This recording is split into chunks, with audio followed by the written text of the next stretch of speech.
majestades, altezas reales, distinguidas autoridades y miembros del cuerpo diplomático, señoras y señores. Doy gracias al Señor por este encuentro. Expreso mi agradecimiento por la invitación a realizar este viaje apostólico a España. Un itinerario en varias etapas, cada una de las cuales revelará algún aspecto de la riqueza multifacética de un gran país que desde hace casi 2 milenios ha acogido la palabra del Evangelio. La tradición siempre ha vinculado la primera evangelización de la península ibérica a la predicación del apóstol Santiago el Mayor. Este vínculo reviste una importancia teológica considerable, porque expresa la conciencia de la Iglesia local de estar en continuidad con la misión apostólica nacida en Pentecostés.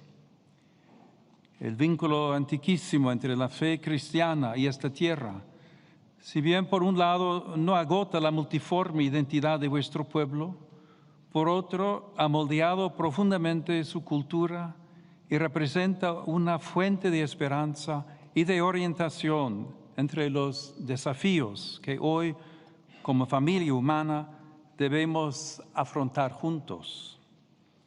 Pienso en las expresiones de la fe popular, que en cada ciudad y pueblo representan una auténtica dramaturgia de la salvación al ritmo del año y en los diversos contextos de la vida. Junto con el patrimonio artístico y musical, con las múltiples cofradías y asociaciones de carácter caritativo, dan testimonio del fecundo encuentro entre Jesucristo y vuestro pueblo. Es un pueblo lleno de pasión, que ama la vida y lo manifiesta. Vengo entre ustedes para confirmar, alentar e inspirar una renovada fidelidad de los creyentes al Evangelio, así como una reconciliación y una cooperación más profundas entre las distintas fuerzas de esta nación. De hecho, su propia historia sugiere que no es la cultura del enfrentamiento, sino la del encuentro, la que genera estabilidad y prosperidad. El mensaje de paz, que en estos tiempos, por desgracia, resuena para algunos como ingenuo y para otros como provocador, encuentra acogida en quienes no se encierran en ideologías prefabricadas, sino que se abren a la verdad. Como nos ha enseñado el Papa Francisco, existe, en efecto, una tensión bipolar entre la idea y la realidad. La realidad simplemente es, la idea se elabora. Entre las dos se debe instaurar un diálogo constante, evitando que la idea termine separándose de la realidad. Es peligroso vivir en el reino de la sola palabra, de la imagen, del sofisma. De hecho, concluía, la realidad es superior a la idea. La verdad es siempre más grande que nosotros y por eso nos sorprende y nos atrae hacia caminos de purificación y reconciliación, en los que el diálogo con los demás y con el otro, con mayúscula, se vuelve fundamental. A este respecto, quisiera referirme a 2 figuras de este país que desde hace 5 siglos nutren la vida de la Iglesia y la búsqueda espiritual de muchos, incluso más allá de sus fronteras visibles. Se trata de Juan de la Cruz y Teresa de Ávila, que se hicieron amigos en la pasión por el misterio divino. La suya es una mística con los ojos abiertos, es decir, no ajena a la historia, sino que, por el contrario, lleva a la raíz de las cuestiones, al corazón de la realidad. En particular, al interpretar las transformaciones y soportar las tensiones que hacen tan oscura nuestra época, nos ayuda el tema de la noche, tan querido por San Juan de la Cruz, cuyo año jubilar estamos celebrando. En su sed de luz, paradójicamente, aprendió a apreciar la oscuridad, noche dichosa, como el tiempo en que el alma se libera de lo que presumía de conocer y poseer. También hoy lo que más nos asusta, lo que en muchos provoca la oscuridad de la razón y la violencia de las emociones, es lo desconocido, ante lo cual puede prevalecer la sensación de no tener ya mapas, la desorientación. Por eso se necesitan, también en la vida pública, hombres y mujeres que intuyan en la oscuridad la luz. En el fin, un posible comienzo, casi el irrumpir de una verdad como luz que aún ciega, pero que si confiamos y encontramos paz, nos llevará delicadamente hacia sí misma. Oh noche que guiaste, oh noche amable más que la alborada, oh noche que juntaste amado con amada, amada en el amado transformada. Nuestra época, que en apariencia se ve sacudida por terribles desequilibrios y conflictos, clama en lo más profundo por la paz, por un nuevo conocimiento de la persona humana y de su dignidad inviolable, por la civilización del amor. Santa Teresa describe este mismo itinerario con la imagen del castillo interior, avanzando de habitación en habitación hacia el lugar más íntimo, es decir, cada uno hacia su propio corazón, santuario de la verdad. El espacio se amplía, la mente se abre, las contradicciones se resuelven, las tensiones se disuelven. Los demás encuentran su lugar, el universo se convierte en hogar. No se trata de una huida intimista, sino de una apertura radical al totus alius et semper novus, que se realiza cuando volvemos a nosotros mismos. Esta dimensión del ser humano es la razón por la que hay que proteger la libertad religiosa y de conciencia.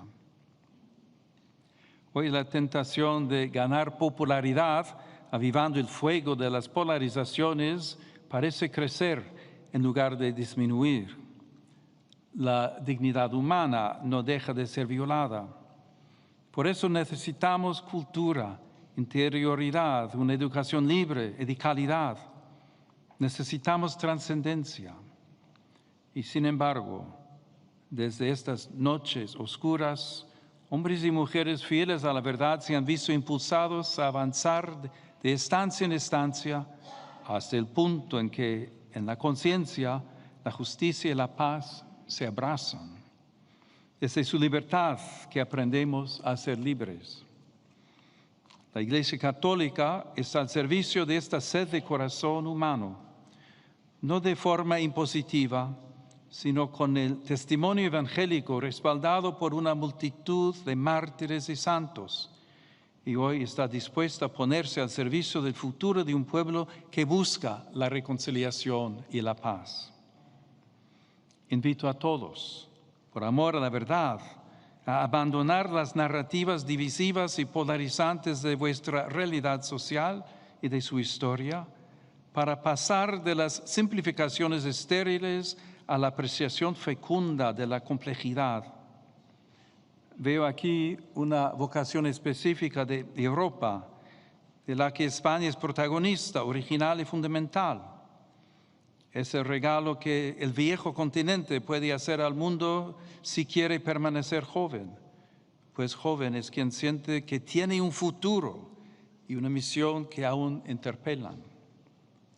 Apreciar la complejidad y estudiarla, aprender a no negarla y a vivirla como una bendición, huir de estos enfoques identitarios que parecen aclararlo todo, pero que pueblan el mundo de fantasmas y enemigos. Y aquí la tarea de quien tiene una gran historia a sus espaldas. Las nuevas tecnologías se han convertido en un entorno artificial en el que nuestras opciones fundamentales se ponen a prueba. En su interior, los prejuicios se exacerban, el pensamiento crítico se debilita, los intereses prepotentes siembran pulsiones de muerte. Por otra parte, el bien puede resistir y comunicarse. Es necesario, sobre todo por parte de quienes tienen responsabilidades económicas, políticas e institucionales, dar un salto cualitativo, un cambio de rumbo en las inversiones destinadas a la escuela, la universidad y la investigación, a las comunidades locales y a la sociedad civil como semillero de participación y mediación cultural. La seguridad, que con demasiada frecuencia nos ilusionamos que provenga de las armas y los muros, madura más bien al aprender a avanzar junto al otro, a crecer juntos, codo con codo. Nuestra propia historia lo atestigua. La presencia del Islam en la península ibérica, por ejemplo, constituyó una realidad política, cultural y religiosa de larga duración. Durante ese periodo no solo hubo confrontación, sino que se intentó crear un espacio de contacto, conversación y diálogo sobre el sentido de la verdad entre cristianos, musulmanes y judíos. En la Escuela de Traductores de Alfonso X el Sabio, expertos pertenecientes a las tres religiones colaboraron en la traducción del rico patrimonio árabe, griego y hebreo, contribuyendo a la difusión de textos como, entre otros, los del filósofo Averroes y Maimónides. En particular, ciudades como Córdoba y Toledo se convirtieron en lugares de mediación entre lenguas, religiones y saberes. Pero esta es la verdad que cuentan las ciudades europeas, su estratificación histórica, el tejido de solidaridad que a lo largo de los siglos ha conformado sus diferencias, transformando los inevitables conflictos en puntos de partida. Como nos enseñó otro noble hijo de esta tierra, en las pruebas y los fracasos es posible replantearse todo. Ignacio de Loyola tuvo esta audacia, dando crédito a las desolaciones y consolaciones de su corazón, en un ejercicio de discernimiento e imaginación por el cual prefirió la paz a las armas y los santos a los poderosos. Comprendió que el bien al que se sentía atraído no era utópico y entonces su crisis se transformó en gracia. Lo mismo puede suceder con las novedades que nos inquietan hoy y sobre las que nuestras sensibilidades están divididas. Evitemos las palabras que humillan o enfrentan. Optemos por la claridad que ilumina y la franqueza que abre caminos. No bendigamos entusiasmos ingenuos ni alimentemos miedos estériles. Más bien, indiquemos criterios de discernimiento, la dignidad de la persona, el destino universal de los bienes, la opción por los pobres, el cuidado de la casa común, la paz. Y traduzcámoslos en prácticas, planificación responsable, evaluaciones del impacto humano y social, inclusión de los más frágiles, alfabetización digital, investigación e industria orientadas a la justicia y la paz.